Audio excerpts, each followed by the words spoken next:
Welcome back to the African Photography Safaris podcast. I'm Alan, and alongside me here is Khalil.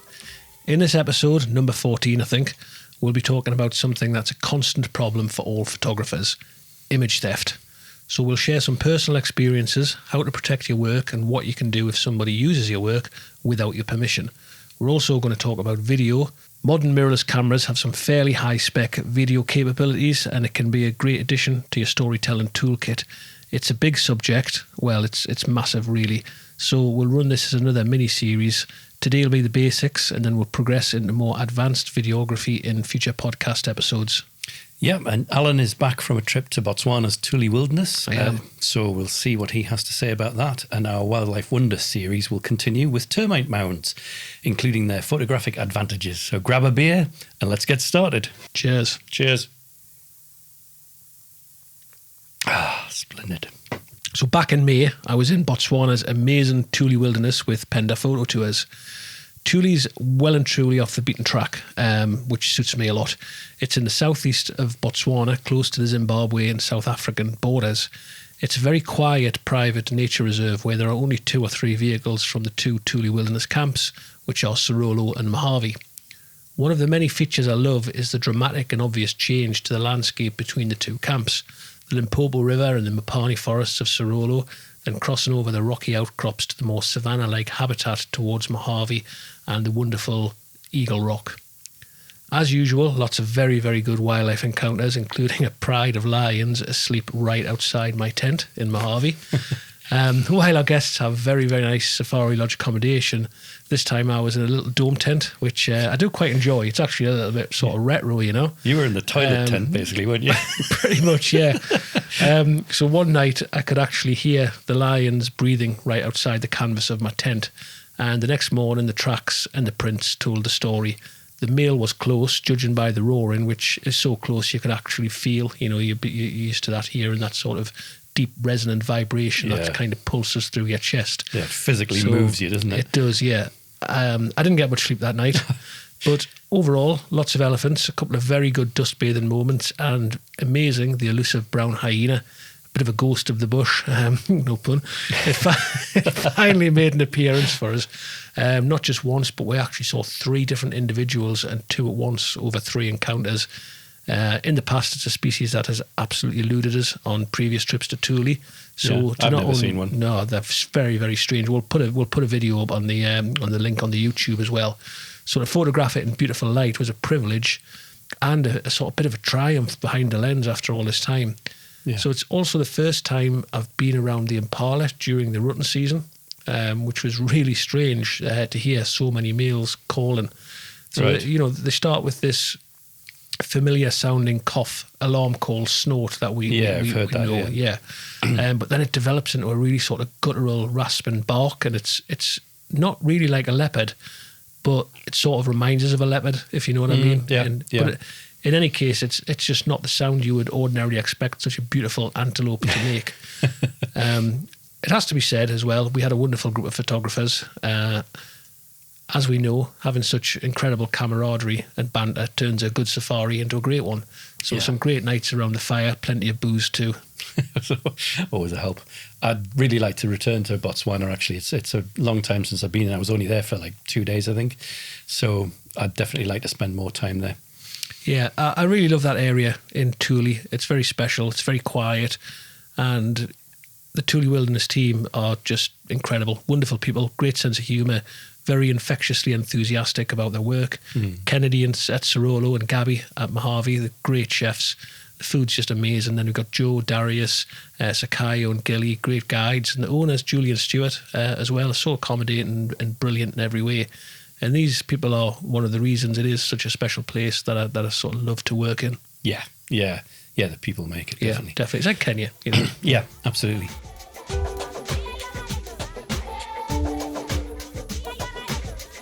So as you know, well, you might know, or you may not, but my main business is filmmaking and also music production and running safaris as well, obviously. I did start out in photography, specifically wildlife photography, and I've done that for years, but eventually branched out into filmmaking as I was just finding it really quite hard to make any money in photography. You know, if you're just in that niche. Yes. I think some people managed to do that very well, but I was finding that I needed to have a more broad approach to my creative talents, as it were, to try and make money from different avenues.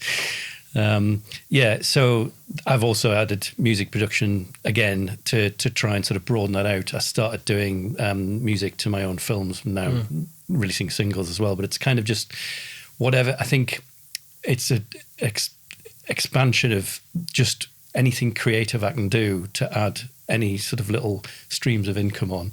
It's just, you have to do it these days. I think you have to as well, because as we found out and as we'll go on to discuss, a lot of the clients we had, guests we had in Kenya last year, were very interested in video. So having that kind of skill set is very, very useful, not just from your own personal kind of ability to financially run a business, but also to be a photography tutor as well. Absolutely, yeah. Anyway, so I thought I'd do a mini series on video, because we get asked quite a bit, as Alan said, by people coming on safari with us about, you know, what are these functions of video? How do I approach the basics of it? You know, so I thought, you know, this is going to be particularly from the point of view of already being a photographer. So we already know about framing, composition, you know, exposure, that sort of stuff. Sort of. Well, we say we do, but, you know. So it's kind of coming from that avenue of, you know, already being a photographer, what do you need to know in order to switch or add video? So I originally got interested in video as well as stills with one of my old Nikons. Well, I say old, but, you know, in terms of digital photography, old. Before I switched to Sony, bear in mind this was in the days of me shooting with SLRs, which aren't ideal for video. I found it was kind of more, so the video was more like a glorified live view. Yeah. It wasn't full, well, it was proper video, but it just kind of felt like it was an add-on to live view, if you're familiar with what that is. So, and I first thought, right, let's take some video. I thought, how hard can it be? After all, it's the same camera. You know, I understand how light works, exposure, composition, focus, white balance, all that stuff, all that good photography stuff. And I was kind of partly right. And having these fundamentals of stills photography knowledge down is definitely a big help. Yeah, I think I found that a big help in my own sort of video journey as well. Well, it's actually a bit of an ongoing journey, of course. Frame rates and shutter speed relationships are the simple part of it. But for me, where it gets complex are all the codecs and the file formats, the software for editing. It's a massive learning curve. But, you know, I'm racing ahead now, and I'm sure we'll cover this in more detail in the forthcoming episodes. But to be fair, I think I'll probably learn quite a lot too. Maybe. Well, I might even learn something. Codecs and wrappers and jargon like log, HDR, bitrate, H.265. We might cover some of those, but only if they're important, you know, in this series. We're trying to keep it easy and digestible. And again, specifically for people who have come from a photography background already. And editing, that's another story. And it's a far more involved process than just processing still photos. And then there's sound and lighting too. Anyway, the first thing I noticed when I started my own journey into filmmaking was how hard it was to keep focus on anything. This was the days of no autofocus in video, and manually focusing with a lens that's designed for photography is an absolute nightmare. More on that later anyway. Before we tackle some of the technical aspects of filmmaking, let's sit back a little bit and work out what we're actually trying to achieve with the video compared with stills. So with a photograph, you're trying to tell a story with a single image. It's often well thought out in advance, so you can get the right composition, exposure, depth of field, and so on. Although it's not always possible with wildlife, you know, as we know with photography. Or this is a moment in time, frozen to tell a story with a photograph. Or it could be a few images together, like a triptych, where 3 images tell a story together. Or it could be a series of images that documents a story, like in a book or a blog post, where you're illustrating the words. The point here is that it's either one or only a few images telling the story rather than 24, 25 or more still frames every second, which is what happens in video. The principle of storytelling is still absolutely key in filmmaking, but you approach it a bit differently. You have the ability to follow motion, to move the camera, to selectively focus and then move the focus point, to change the shot to a different subject or to cut between different focal lengths, a close-up, a mid-shot, a wide. In a sense, the framing, the composition of filmmaking shots is a very similar thought process to stills, but you still have to have the extra freedom of not having to tell the whole story in one or a few images. But to make that actually look good, it needs a bit of thought. It needs a lot of thought. It needs a lot of thought, yeah. I mean, to be fair, so does photography to do it well, but it's there's kind of another layer on top, I think, with filmmaking. It's not as forgiving. Yeah.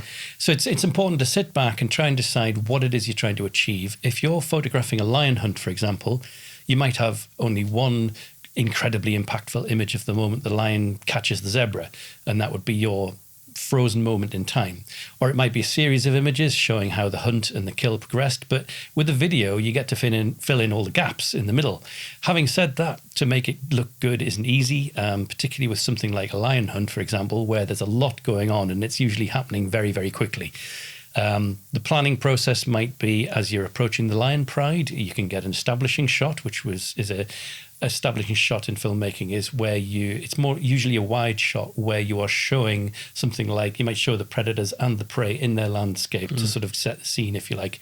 Then you might take a closer shot of the zebra chewing on the grass in complete ignorance, then ratchet things up a bit by showing a close-up of the lion stalking out of sight of the zebra, and then a wider shot showing how close the lion is to getting the zebra.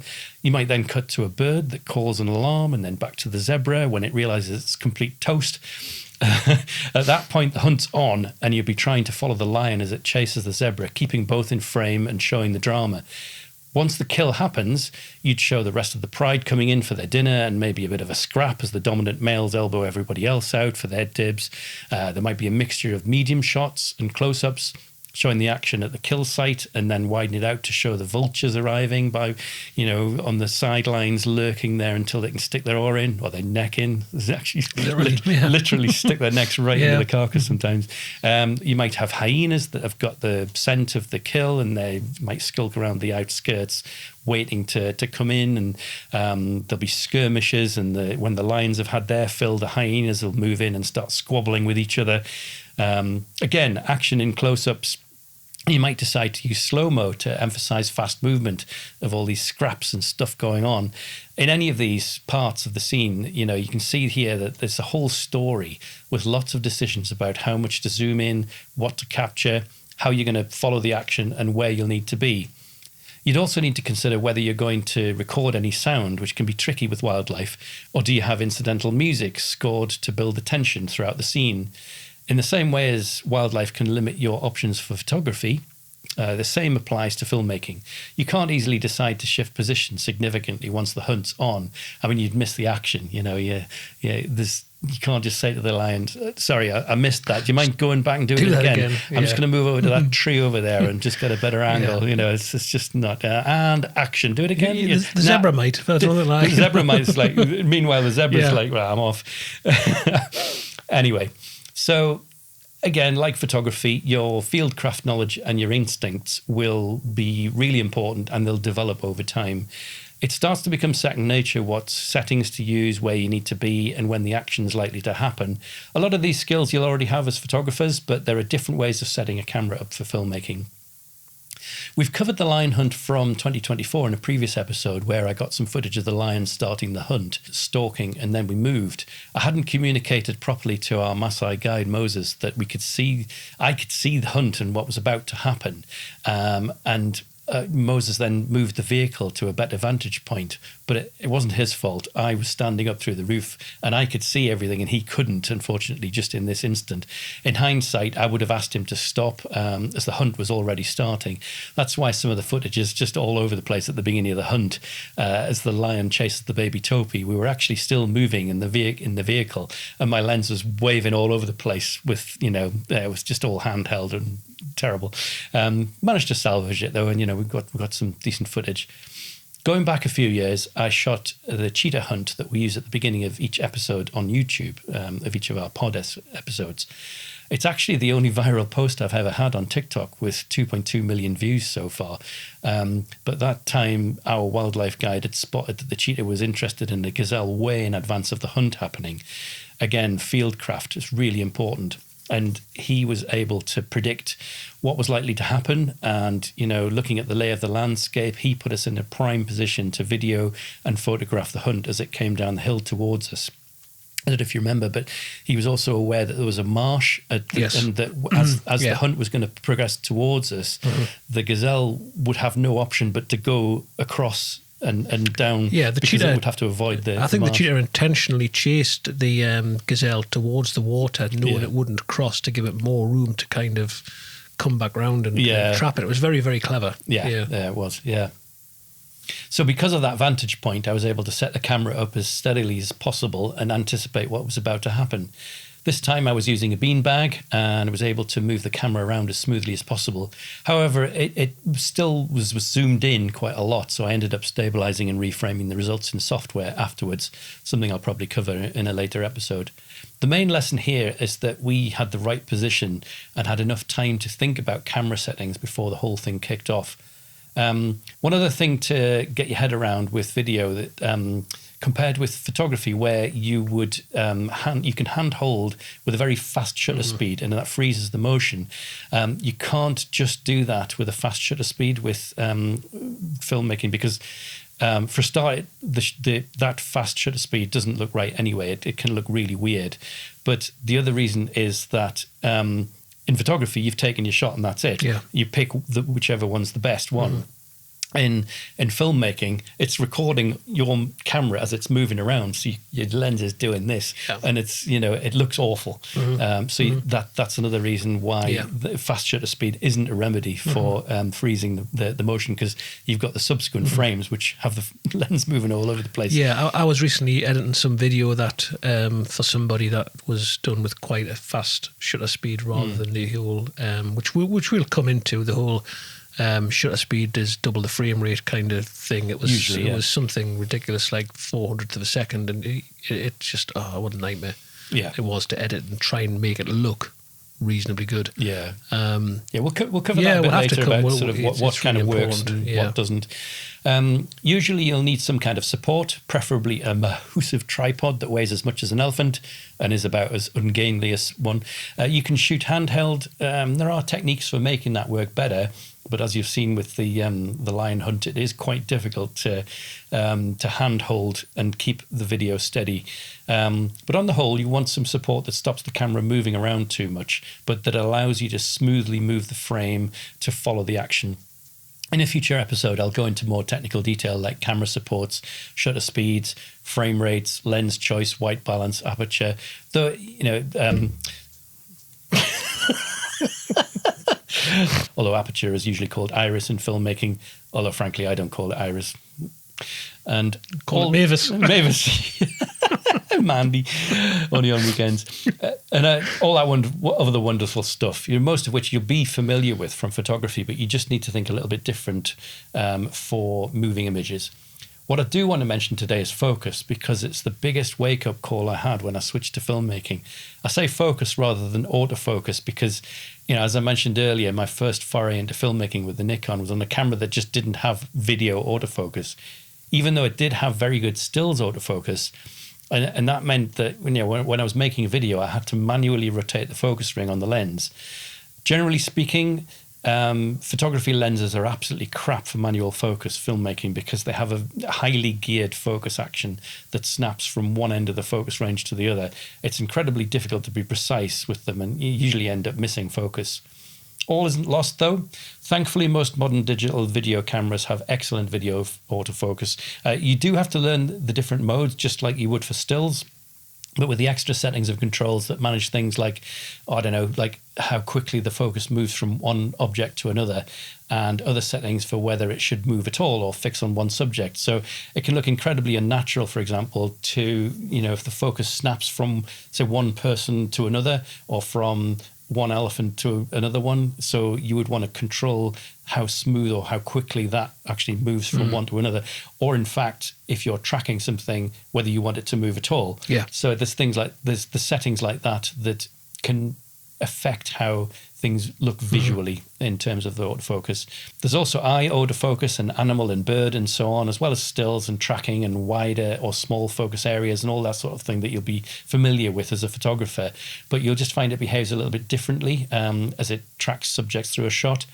It's worth mentioning a side note here that the higher end filmmaking is still usually done with manual focus. Why? Because it allows experienced focus pullers, yes, a focus puller is a job, to smoothly follow the subject and selectively change where the focus point is to change the emphasis in a scene.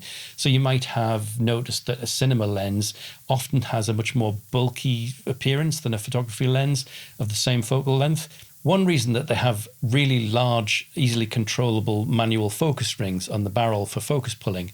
Often gears are attached to a part of the focus control so that wireless control can be used, and that's called a follow focus. I had the privilege of working on a film last year where I had my own focus puller. So my job was to control the camera and, point where it's supposed to go and do all the camera sort of stuff. But he had a wireless controller to continually pull focus. So I didn't have to do any of that as well as operate the camera.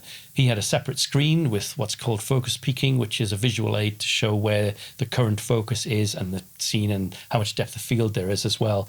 So it's very useful. And it's great if somebody else is doing that. You can just just do the camera up job. Also, this was on Blackmagic cameras, which are really great to work with and fabulous quality, but they're absolutely crap for autofocus. In fact, I don't know if they even have them. I think nominally they do, but it's rubbish. We weren't using it anyway. So if you see a cinema camera and it's got a chunky lens with stuff attached to it, one of the bits attached to it is probably a follow focus control. Anyway, fear not. That diversion into a different sort of filmmaking isn't really very relevant to most of wildlife filmmaking. The most important thing with wildlife filmmaking is planning, instinct, technical knowledge, and a solid support for smooth shots. On safari, that's quite a challenge. You often don't want a massive tripod in the car, so you might use a monopod or a beanbag. But I'll cover more of that in later series. Plus, I think we need to understand some of the footage we aspire to, what we see on productions from the likes of National Geographic and the BBC Natural History Unit. They will be shot likely with 2 or 3 different cameras, if not more, from different angles, different focal lengths over much, much longer time periods. So trying to do it all yourself in the moment, especially if it's unexpected or a little bit unpredictable, it's incredibly difficult. Wildlife photography, unexpected and unpredictable? Surely not. And then, as you mentioned before, there's all the audio to consider as well, and continuity too. Light, location, animals, it needs consistency. I remember a few years ago there was a series called Serengeti. I can't remember what channel it went out on, but it was crap. Well, actually, say it as you see it, Alan. What it was showing you was all right, but the actual, and I think we look at this as in a very critical, hypercritical, nerdy way as well. What I'm saying is that the production was terrible compared to what we've been in awe with the likes of the famous David Attenborough and the incredible Natural History Unit productions that we see. So in Serengeti, they would present a sequence where, say if it was a hunt or something, and each sort of take a bit of footage, the light was changing dramatically, the habitat, even the individual animals would be different. There would be a lion with a dark mane, and then all of a sudden the angle would change and it had a light mane. That's terrible continuity. Oh, it was hopeless. And one minute it's on the savannah, the next minute it's in sort of typical South African bushveld, and then it's in sort of desert. It was absolutely atrocious, the continuity. Hopeless. Absolutely, yeah. High budget documentaries like that, well, not like that one, but, what we're used to with David Attenborough and Nat Geo and all that sort of stuff, they are meticulously planned. They have some pretty incredible equipment, often, hundreds of thousands of pounds worth of equipment. They're often shot from multiple angles, as you were suggesting, with, more they might have 2 or 3 different photographers in different places, and they usually have exclusive access. And the camera operators, this is an important bit, they might spend months in the field for only a few seconds of footage, or maybe even none. I've definitely heard of people doing a whole stint, or of months of shooting, snow leopards, and just basically got nothing. Snow leopard there. Yeah. So snow leopards, Don't be put off, though, because you can get some incredible footage with your video-enabled photography gear. It just takes a bit of practice. Beer time. Yeah.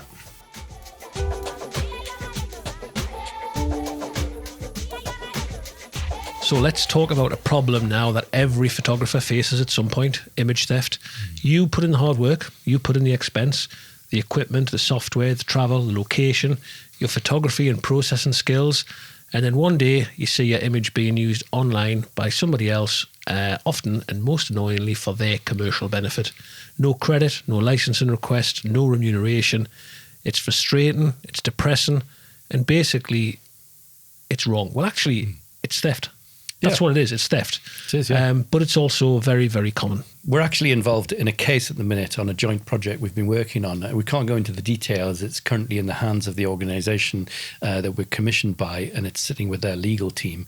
But we mentioned this for context. It involves another huge organisation. So this problem exists at the highest levels of industry and business, where you'd expect better standards and respect for intellectual property. Sadly not. Yeah, so we can, however, talk about other cases we have dealt with and are now sort of closed, and a little bit about how we resolved them. But first, prevention. There is a cast iron solution, fortunately, but that cast iron solution is very restrictive. If you want to protect your images 100%, don't share them. Don't put them online. No social media, no websites, basically no online presence at all. But, of course, that's completely impractical for most of us because, you know, as professional photographers and filmmakers and what have you, you're trying to build a portfolio. You need to attract clients, you need to sell prints, you need to sell tours, whatever. So online, we can do a couple of basic things to sort of help, you know. Sort of. Firstly, we can add a little watermark to the image. It could be your name or your branding or a logo. Ideally, this should be placed right across the image so it is non-croppable and very difficult to remove. But in doing that, you absolutely ruin it destroys the aesthetic of the photograph. But a watermark perhaps in the corner still sort of represents a link to your brand, and importantly, it's a visible assertion of ownership. But it can be cropped out or removed using cloning or in software or nowadays AI. But despite the relative ease of removing watermarks, it's still important that we do it. And we'll come back to why in a moment. Yeah. You can use low resolution versions of the images on the internet, so that it's more difficult for photographs to be used and distributed in any kind of printed media. Having said that, though, in the age of phones and throwaway content where the printed image is almost redundant these days, I've found nobody actually gives a shit about quality. Even watermarks, you know, I used to photograph running races and triathlons and so on, so that people could pay a small amount for their race photos, or so I thought. People used to just nick the images, including the watermark right through the middle. You know, they would just use them for their profile images, you know, with the watermark clearly visible. I'm like, how, man? Yeah. Funny story, actually. When I used to work full-time for the ambulance service years ago, I used to go into people's houses and see photographs of the school kids from the school photo shoot, and they would deliver proofs, and sometimes they'd use a hole punch to punch out the hole in the face, and they would be on the wall on the mantelpiece with a big hole in their face. So that's exactly consistent with what you've just said. And I'm thinking, what on earth's going on there? Anyways, those are times gladly well in my past. Unbelievable cheek, honestly. Yeah. I think what we have to understand as photographers is that people simply just don't value your intellectual property. They assume that if it's on the internet, they can use it. Yeah. It's wrong, obviously, but they'll still do it. If you have control over your own website, you can disable right-click functionality on the mouse so the image can't be saved. It's not foolproof, though, as somebody could just do a screenshot either on the website or on the phone. And also there are plugins to disable anti-right-click functionality. But with something like this, it's just adding a bit more of a barrier, like a bit more friction, to make it a little bit more difficult to steal. You're just trying to add speed bumps in the felon's path. We should also we should also make it very clear that your photographs are automatically protected by copyright as soon as you take the image. If you took the photograph yourself, you own the photo. You own the copyright, unless you've specifically signed a document to say otherwise. However, a simple line on a website to say all photographs and content are copyright, insert your name here, can spell out, that it's actually, this is mine, you can't nick the content. It shouldn't have to be that you have to spell it out, but it can just help. It's another like a reminder, isn't it? Yeah, it's a little bit of a friction again. It's not necessary, as the work you create implicitly has your copyright. Ultimately, though, if you share your work online, you have to accept that there's a risk that you'll have your intellectual property rights violated, whether through unauthorized use, misattribution, or outright theft. Or, actually, I'll go as far as to say that you will have your photographs stolen. You will experience that. It's an unfortunate reality of the digital age and people's attitude towards content. However, accepting the risk doesn't mean accepting defeat. It just means being informed, proactive, and prepared to act when it actually happens to you. Something to be aware of is that not all photography workshops and safaris are created equally. And this says a lot more about the personality of some of the people who lead these trips, I think, who should remain nameless. Mm-hmm. On some trips, you're not actually allowed to use your own photos for commercial gain, which is unbelievable. But we've felt it necessary to spell this out to people who come on our safaris, that they are, of course, welcome to use it has actually been questioned. To do what they like with it. Somebody nothing said, to do with us. Can I sell a print of this photograph? And we've been like, well, yeah, of course you can. Well, obviously. I was on a safari with such and such, and they said that I wasn't allowed to sign and say I couldn't. Whatever. Absolutely crazy. Yeah. It's frankly none of our business. Your copyright, you do what you like with it, whether that's commercial or just your own personal use, But we have seen certain photographers who shall, as I say, remain nameless, but I think it's shameful, where they write into their terms and conditions that you can't use your own images commercially. I don't think this would actually hold up in a court of law because it goes against the spirit of copyright. You can't just say something and it overrides actual law. So I think possibly in a court of law, if it went to a judge, they would just say, well, you've put that in, but that's absolutely bollocks. Absolutely. It still stands that I don't know. Somebody's copyright. Anyway, just ignore me. Feel free to completely ignore me because I'm not a lawyer. But it's a crazy concept, and on a slightly unrelated side note, I know of an operator who also wrote into their conditions that guests could not submit any photographs into competitions. I mean, off, man. That's just stupid. Yeah. Anyway, I digress. So I just mentioned why it is still important to watermark images despite the ease that they can be removed without affecting the overall image. I've experienced this a couple of times with cases that I've dealt with. Images have been used commercially without my permission and my watermark's been cropped out or removed using cloning and software. So if your watermark has been intentionally removed, it is typically interpreted as a deliberate attempt to conceal the origin of the work. So legally and ethically, it actually implies guilt and intent to deceive. It was done deliberately and somebody is responsible for doing it. You can also embed your name and a copyright notice into the metadata when the shot is taken, and this is transferred into software to smaller low-res web versions of photographs.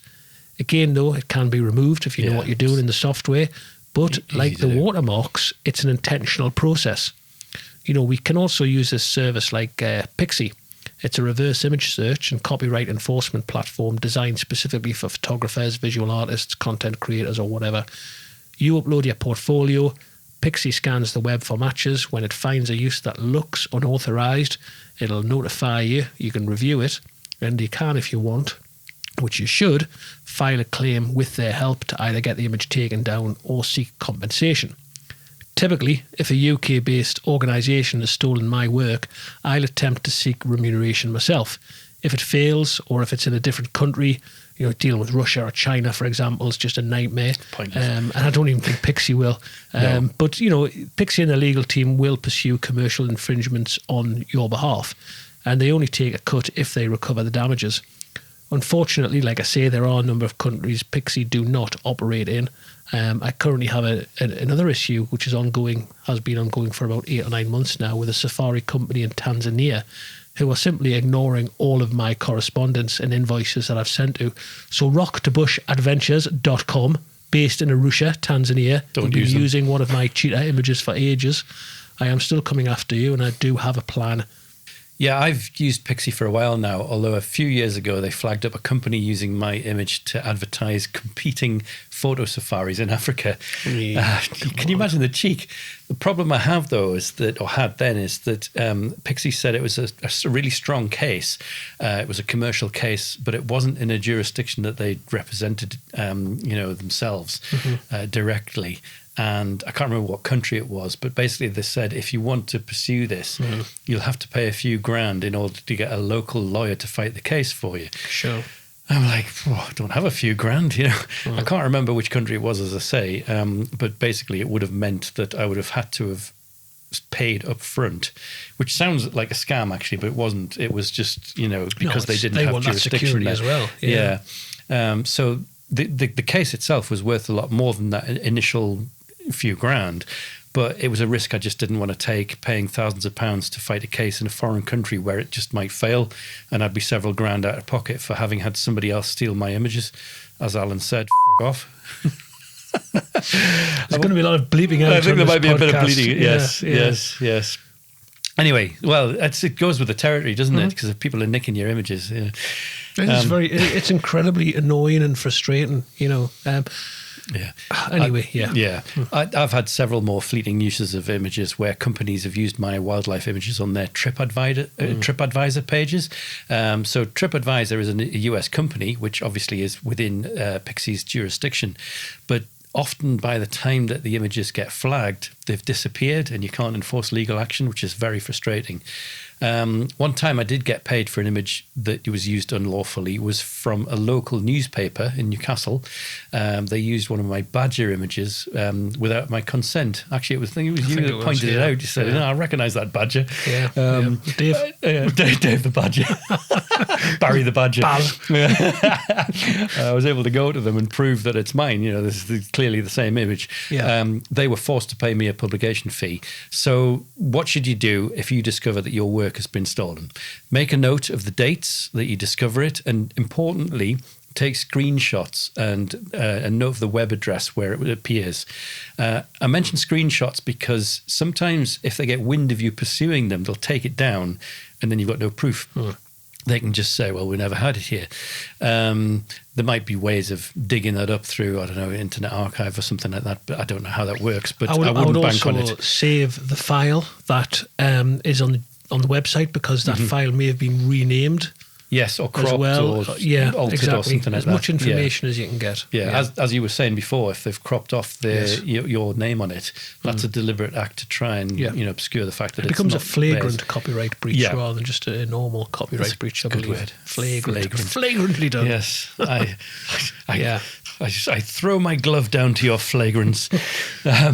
Anyway, so if what you could do at the simplest end of things is you could just say, I want you to take that image down, and that might be enough to satisfy you. But in the meantime, they may have gained commercially from your image being up there. So if it was me, I would definitely go after them. If your image is being used by a personal blog, for example, though, it's a little bit of a grey area, and I think it's more down to you. If you're happy with them to use your image on that blog, maybe it's, I don't know, a conservation blog or something like that. A small charity or something like that. Something like that. If you agree with it, it might be just worth saying, I didn't like the way that you took my images without asking, but if you'd asked me, I would have just said, yeah, that's fine. And you could just say, yeah, that's fine. But the important thing is that please put a byline on it. And by what I mean by byline is, this image was by Khalil Zaib or Alan Hewitt. It's as simple as that. Preferably, if there's a link back to your website, that's ideal, but it doesn't really need that. As long as it says, there's something obvious that's underneath the image that is obvious that you took that image and it's not theirs. If you're happy with that, fine, but, I think, preferably, in most cases, where images are stolen, you want to pursue them further. So if it's being used commercially, what you can do is you can send an invoice for their use, like I did for the badger image. It's pretty unlikely that the invoice will be paid initially, but you've established contact. You've said, this is my line in the sand. I know you've stolen my images. This is, you've explained your grievance, and there's a timeline there that can be, logged and given to a court. What I've actually done as well is not only sent an invoice for its use, but I've also said that we can then, once you've invoiced for illegal use, we can then discuss licensing. Yeah, So yeah. take a So double might whammy. actually, Yeah. it could be, although it shouldn't be, it could be that somebody doesn't fully understand how commercial licensing Absolutely. works. Yeah. In most cases, that's not a very good defence. But anyway, Ignorance is no defence. it's not. It's Yeah. not, because Yeah. it's, you should know that you're just stealing somebody else's property. Yeah. Anyway, so if you don't get a satisfactory result, if they don't pay up and you don't make an arrangement with them, or if they ignore you, in fact, so you can then take them to court. In the UK, there's a thing called the Small Claims Court. There might be something similar in whatever country you're in. Or you can instruct a lawyer who specialises in copyright infringements, or use a service like Pixie. They'll chase it for you. I should say we're not sponsored by Pixie. We both use Pixie, it. It's a very good tool. Yeah. To use it. It does a lot of groundwork for you. you know? It's funny, we were talking about the script and we put it in the script, and then I got an email this morning from Pixie saying a bunch of my images had been used. However, I haven't used it for a little while, and what I'd forgotten was that what you can do, for example, is you can tell it to just scrape all of your Instagram and just discount websites. it. Yeah. And I'd done this gag, which admittedly wasn't very funny, but it was one of the Black Fridays where I just put, it's a black cat in a coal cellar, Black Friday. Basically, it was just an image. It was just purely black. Right. But of course, Pixie doesn't know that that's not like a proper image. Yeah. And it then matched that with hundreds of other images. Black images. It's like, I didn't mean that to happen, I thought I'd taken that off, but it keeps on reappearing. There's another one where I've obviously used some kind of spacer on my website, and it's gone up there. It's just like a white thing, and it's then logged that against hundreds of other images. So I need to manage my Pixie account. Yeah. Anyway, you might also consider using the DMCA, which is the Digital Millennium Copyright Act. I don't know why that's funny. It's not funny at all. It's not like I was wondering what. There's the punchline there. There's no element of humour in that whatsoever. You might also consider using the DCMA. That's something else. DC, Digital Copyright, Digital Millennium Copyright, DMCA. DMCA. Yeah. Run DMC. Run DMC. That's maybe where I'm going. It's like that. It's just the way it is. It's just the way it is.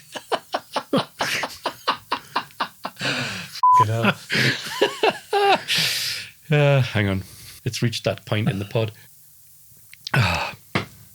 You might also consider using DMCA, which is the Digital Millennium Copyright Act, to threaten them, and if necessary, a takedown notice to have it removed. The DMCA also allows creators to request the removal of stolen content from websites and platforms that operate under the US law. Even if you're based outside the US, you can still file a DMCA takedown. DMCA. Run DMC. I'm not doing the movements. So you can get them to remove the images from any US hosted site. It's a pretty simple and powerful way to protect your work online and for the guilty organization. It can also affect their SEO visibility and the web hosting status as well. One final thing to say about copyright is that there's this legal concept of fair use. I have to say I don't fully understand it, but it's where in certain situations where it's okay to use somebody's copyrighted content without running into trouble. And you should be aware of it as a photographer too. Fair use can apply in certain circumstances where somebody uses an image in maybe news reporting, teaching, or a parody. But it's quite limited. I've always found it a bit of a vague thing to pin down, really, in terms of definition. I just thought I'd mention it so that you know it exists, so that not every single use of your image is image theft, technically. Anyway, tools like Pixie, smart online habits, and knowing your rights can make a big difference. So if you've had an experience with image theft, or maybe a complex case or a good win even, and you'd like to share it with us, drop us a message. We'd love to hear your story. Something else just to add as well is we talked about this word flagrant copyright breach. Flagrance and removing your watermark. Sorry, I'm just backtracking a little bit and removing metadata and things like that. What that also does is it runs the risk of that image becoming what's called orphaned. So somebody takes your image, they crop the watermark out, they remove your intellectual property data from the metadata in the file. It then goes on the internet. Somebody else can then look at that file and say, oh, I quite fancy that for my whatever use website or, and take that image. And because that watermark and metadata has been removed, it's not traceable back to you. So the images effectively become orphaned. And that's another thing I've used in a copyright case as well. I've said you've orphaned that image. Yeah. It can now be used by anybody else with no legal attribution back to me. It's part of this flagrancy rule. Yeah, it still contains your copyright, but it's different. Oh, it's still copyrighted. it's still copyrighted. It's still my image, but there is no legal link back to me because somebody else has illegally removed my rights. Yeah. Yeah. So again, that counts in a case against an organisation. Not only have you used it without my agreement, but you've deliberately taken that image and increased its sort of its kind of risk of being further used elsewhere. And I've used that, Yeah. So it's just one other thing to add, and it sort of underlines, I think, how what people's attitudes are to content, and they really just don't give a shit about the fact that you've spent money, time, effort, technical knowledge, all the rest of it. Is that that I was saying about the cheetah hunt image. Now on TikTok, it's actually got a sort of a faint watermark of mine through the middle. It's like just underneath, so it doesn't affect the action. And I had a guy last week saying, "Can you send me the original footage?" And I'm like, "Why?" And he just said, I want you to send me the original footage without the watermark, without the music, without anything. And I said, "But no, I'm not going to do that." And he was like, "Well," he just got really shirty. And I'm like, "F off, tell him to f off." I did. Yeah. I did. But I think it underlines that people just think that they can just take your because stuff. It's on the internet. People think that the internet is void of intellectual property law and copyright acts, and it's really not. Just because it's on Instagram, it doesn't mean it's a free for all. Yeah, and there's no connection back to what it actually took to take that image or that video. Yeah. Music, beer.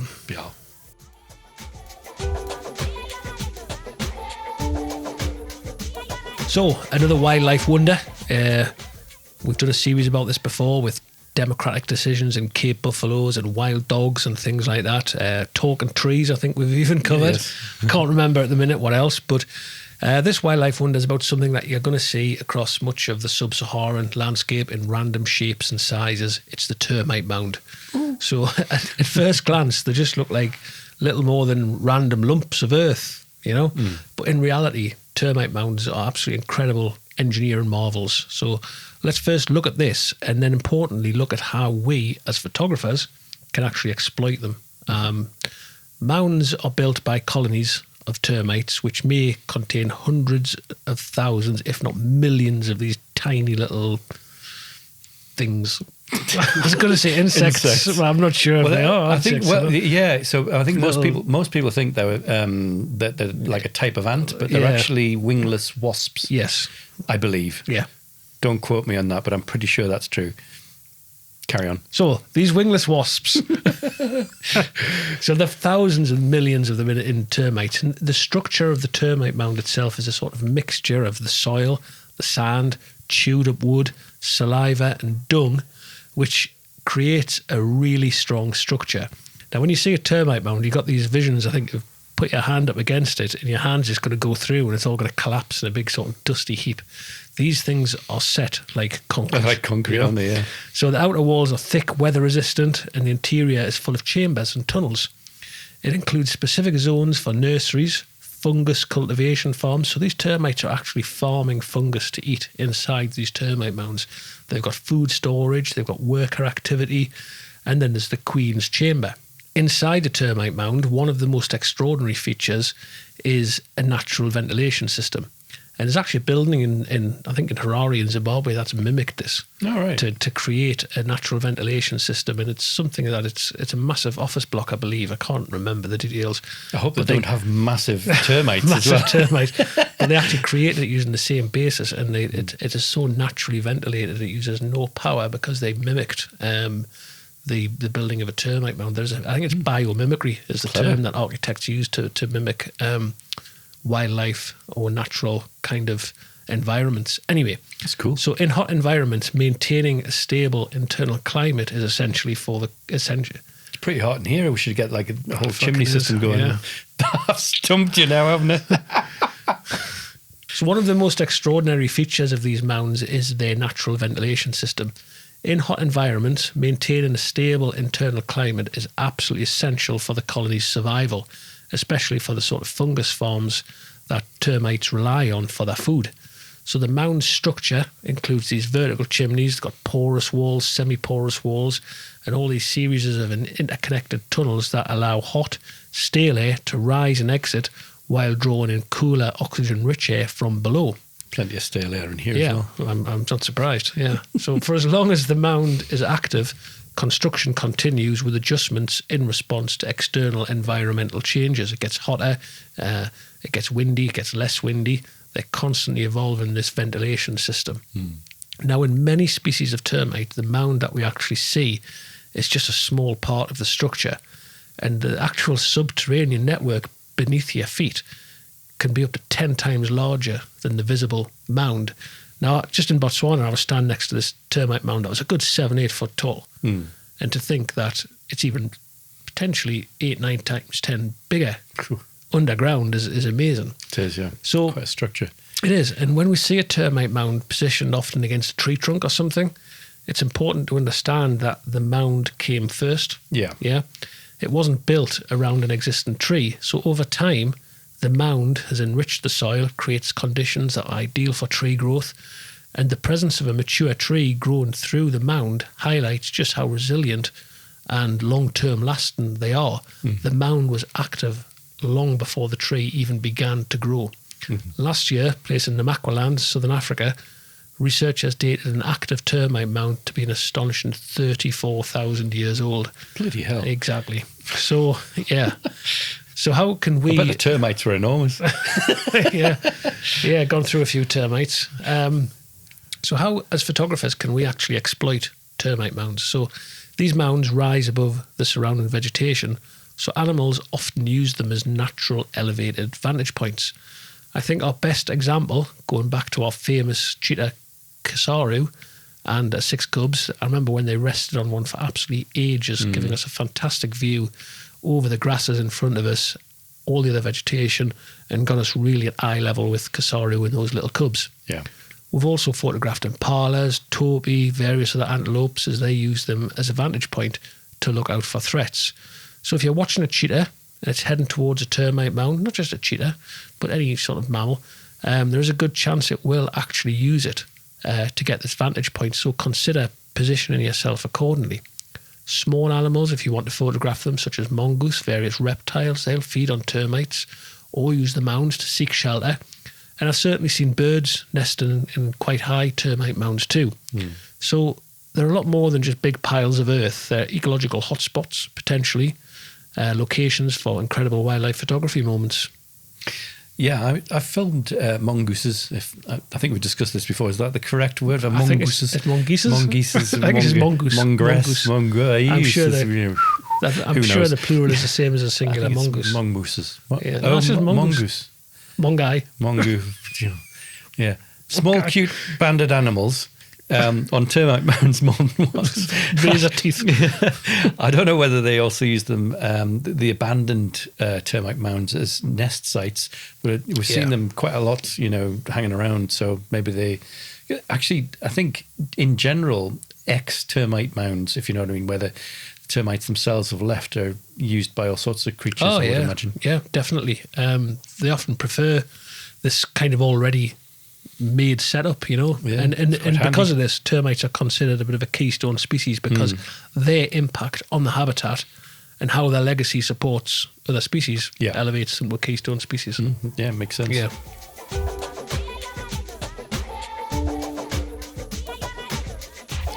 Well, that about wraps things up for episode 14. We'll be back in episode 15 once we've worked out what we're actually doing. We'll have more video tips and, well, you know, as I say, we haven't worked out what we're actually speaking about yet, but we'll get there. We're looking forward to our August trip in Kenya, which isn't far off now. If you'd like to sit around a campfire with us in 2026 to talk about all the incredible wildlife you've just photographed, get yourself booked. You know where to go, and we'll get the drinks in. Ta-da. Speaking of drinks, I'm empty. Cheers. Hey. Trot.